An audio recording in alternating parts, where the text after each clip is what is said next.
happens is maybe they have the realization, and they know they need to get back to work, but they don't take action. And what happens is now it turns into a bad habit. And so that's where you need to, when you say extending or limiting yourself, that's when you need to limit yourself. And to the point of, okay, I know I'm doing something wrong. Now I need to correct it. I need to take action for it. I realize it, but now the realization needs to turn into action. It could become such a vicious, toxic cycle if you do realize what your mistake is, but you don't take action. And stress can do can have a very big impact on what you do on a day-to-day life. The first step of realization and realizing what you're doing, how you're doing it, and it's basically the simple saying of what are you going to do today to make today better than yesterday. That's the principle truly for success. That is right. That foundation. There's no way where I say, do I do this every single day? Unfortunately, no. I'm not a perfect human being. Realization, okay, I've been taking a little too much time off. I need to get back to work because now it's time to grind again. Taking that first step into realizing is probably one of the biggest keys in life that a lot of people will do. Now that next step is, okay, now you need to have a plan. What are you going to do? What actions are you going to take? Fucking awareness, the ability to just be honest with the man in the mirror. Or it could be your subconscious saying, hey man, what are you doing? You could be sitting there playing video games completely conscious and aware of what you're doing, and your subconscious comes talk to you and says, man, you've been on the game for a little too much, maybe it's time to take a break. We also have to be aware of our subconscious talking to us. It could be good or bad, which we also need to be able to be aware of. Right, to differentiate between the voice that might be literally antagonizing you for a valid reason or antagonizing you just because the conscious is working in a way that is unhealthy. I'm having a negative thought. Let's repair that and let's rewire my mind into thinking into something positive so I can continue to go out throughout my day without having any negative thoughts. Every time you hit that snooze button, you're actually making yourself more tired and you're taking more energy away because you have to go to sleep, wake up, go to sleep, wake up, go to sleep, wake up. It's crazy how the small things are really what make the difference in our days. It's the same for me. If I sleep well, get to bed at 9, wake up at 5, dude, I almost never have bad days when I do that. Well, it's funny, the later I sleep in, the worse of the day I have. There's nothing that does not include rest periods. You need a rest period. Yes. Your body can only take on so much. If you're not sleeping enough, then what are you doing? Why are you not sleeping enough? What's exactly. And that goes in, everything intertwines, man. It's right. With the mindfulness. What are you doing too much of? And do you notice that you're doing too much of it? They do realize a lot of things, but they don't take action for it. And so a way to maybe help with that is just write it down, and remind yourself that you need to do something. Write it down on a sticky note and put it on your mirror. And keep putting things on your mirror so that way when you go to wake up in the morning and you go to use the mirror, you're looking at things that you need to do. Have goals. When do I need to do this by? When do I need to do this by? And it's realizing that, hey, I'm spending too much time watching TV. Or, hey, I'm spending too much time on social media. Or what can you do to invest in yourself, invest in your time, and make sure that realizing that, okay, you're doing something wrong, or you're not doing something at all, or you're doing too much of something, and just figure out, okay, what do I need to do now to correct it? If you have something that you want to do that pops into your mind, why are you waiting? What are you doing with those other 10 hours of your day? Why can't you do something right now? Why can't you do it today? You have to ask those questions. You have to. Right? Because what's the point of, I'll just wait till the new year. Okay, so you're going to wait in like 2 weeks? If you have something you want and you can start today, please start today. If you don't start today, that you can be set back months or years, depending on what you want to do. If you never worked out before, Justin, and you say, hey, I want to work out, but I don't want to start till the new year. I look at you and say, you're fucking crazy. It doesn't make sense to do that. Why don't you want to start today? Well, because of money. You go to Planet Fitness, you got $10 a month. Well, I don't have $10. Well, go get yourself you can do calisthenics. You don't need weight to work out. Right. So what are you waiting for? Right. Well, no, you're making up excuses. Our New Year's resolutions is just a big excuse in itself. Because why are you waiting until the new year to take care of yourself? New year, new you? No, that's not how it works, man. It should be new day, new you. Stop waiting, because if you keep waiting, you're always gonna wait. You're always gonna do something. This aligns with more of a principle-based approach. It's like, we know, me and you, we don't wake up and expect everything to change without putting in work. So we kind of understand that each day, each hour, we have time that is up to us. It's our choice how we want to invest that. What rewards, what type of compounding would we like to see from our work? There's nothing wrong with looking at the now, but if you are, you don't have to be associated with business to be a business person. Realize that. Everybody is actually a business person that does business transactions every single day. You actually just don't even realize it in your day-to-day life.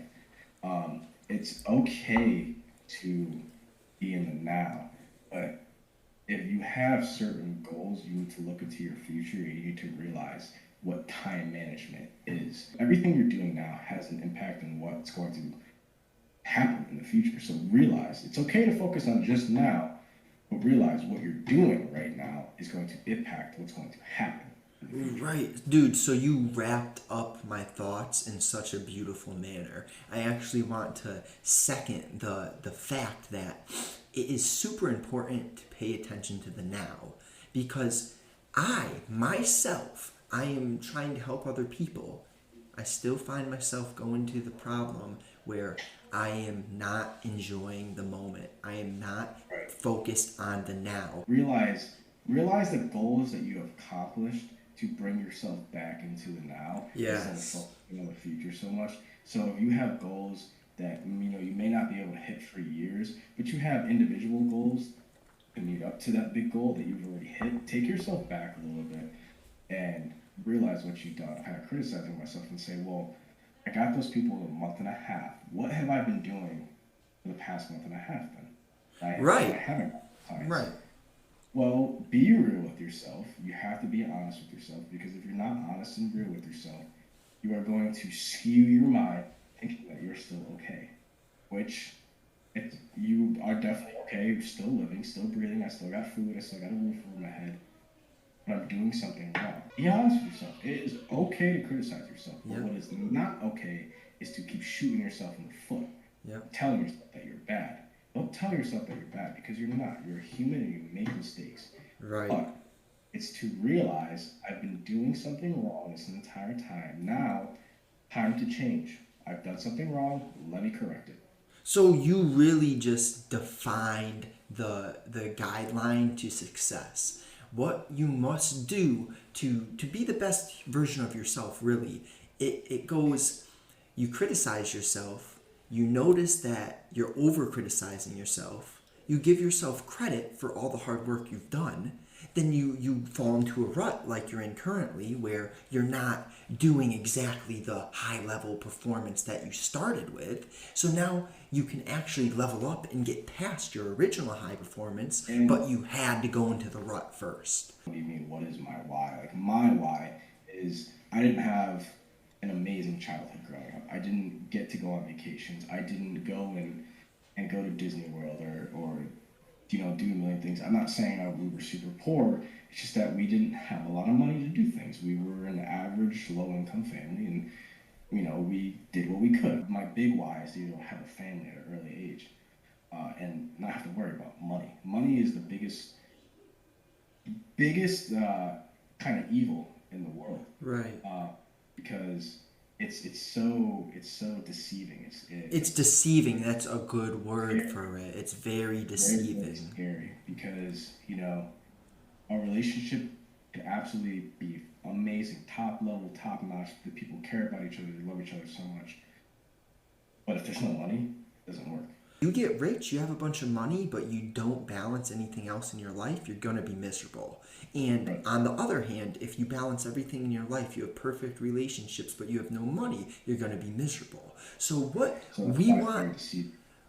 right, the just the truly tribulation, the hard things, they don't show you that. And another thing is, you have to be very careful with what money actually looks like. And what I mean by that is, like, for example, a lot of people, they look at their neighbors, right, and they go, wow, they have a really nice car, or wow, they have a really nice house, or man, they got that Mercedes, or man, they just got that Benz, they must have a lot of money. Believe it or not, a lot of people who don't have a lot of money actually make it look like they have a lot of money. Why? Because they want to appease people and they put money at a very high pedestal. Yeah. Money is not the all route to happiness, but wealthiness, it can make you happy. It's a guideline. And the reason why I say wealthiness is because, listen, you could be very, very rich and be very miserable, or you can be very, very wealthy and be very, very happy. And wealthiness doesn't have to be money.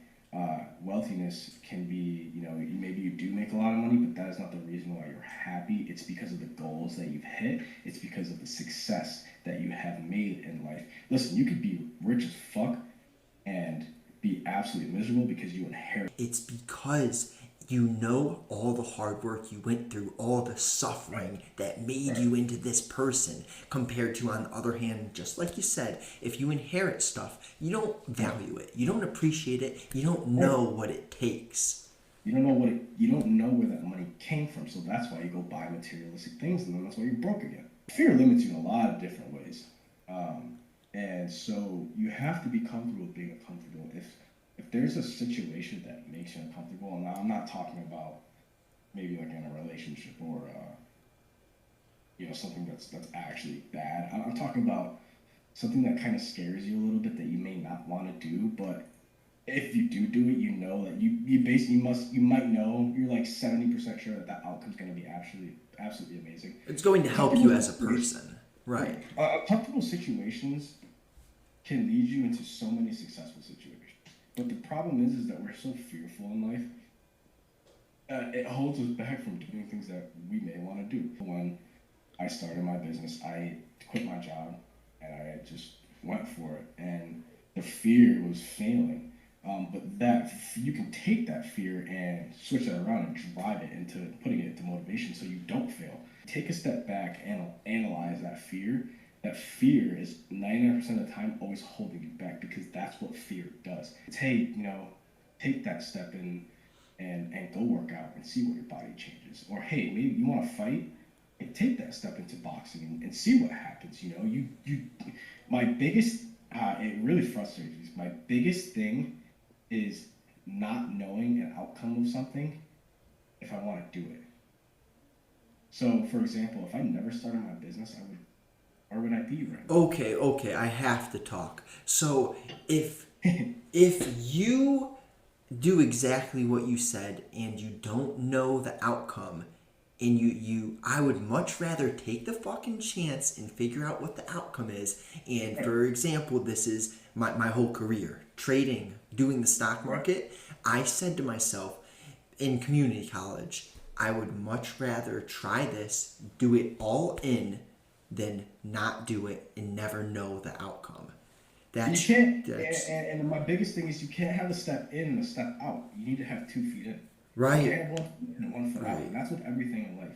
If you have a backup plan, you are going to fail because you need to be all in. Yeah. And even if you fail when you're all in, you're not failing because you're learning. Yeah, you have to understand that it is learning, right? It's like going to school. You fail a test, you learn from it.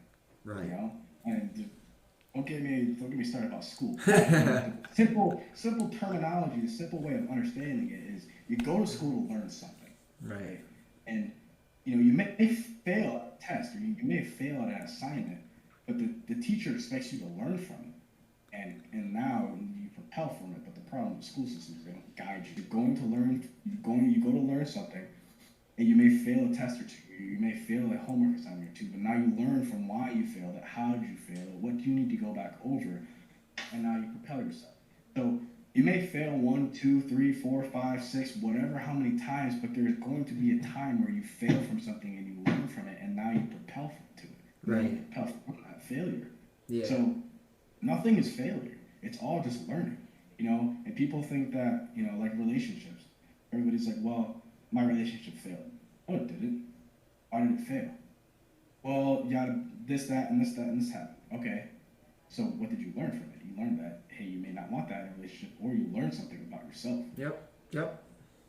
So nothing in this world, I don't care what you say, you can't prove it to me, nothing in this world is failure. You only let it be a failure if you don't learn from it. It's perception. That's what it is. It's our perception. And it's what can you do better to break that world record? Right. What can you do better next time? Right. What kind of went wrong a little bit that nobody else looks at as wrong? Because everybody thinks, wow, he did amazing, but that, okay, there's something to improve from now. Yep. And a lot of people, again, it's going back to they're focused so much on the future. Take that time to step back and realize you did amazing. You did great. But now, the next day, don't dwell on it. Don't dwell on it so much. Wow, I did amazing. 2 weeks ago, yeah, I did amazing. 2 months ago, yeah, I did amazing. 2 years ago, I did amazing. Hey, what have you done in that time to get better though? Now you've been boasting so much about it that you think that you don't have to work on something now. It's not the money for them anymore. It's they're wealthy in happiness and in goal setting, and they're wealthy in becoming successful. Their happiness comes from being successful, not from the money. But that is also the reason why they make so much money and why they're so rich and wealthy. It's the fact that they love being successful. They don't want to be failures. They don't want to be average. If you have that drive to not be average, you have a lot of goals. Set those goals and make real goals in between and hit those goals, and your happiness is your dopamine levels are going to start to rise naturally because you are hitting goals and becoming successful. Dude, you're going through so many helpful guidelines to build yourself into a happier, more successful human. It makes your brain work. It makes your brain work, man. My brain is like, thank you right now. I like helping people, and that's why I'm a personal trainer. I like making people's dopamine levels rise, and they feel happy about themselves, and they feel good about themselves. They came to the gym, they got a good workout, and they left sweating, or they left happy, or even if it's just to have a conversation with me. 100. Dopamine levels rise. Yep. So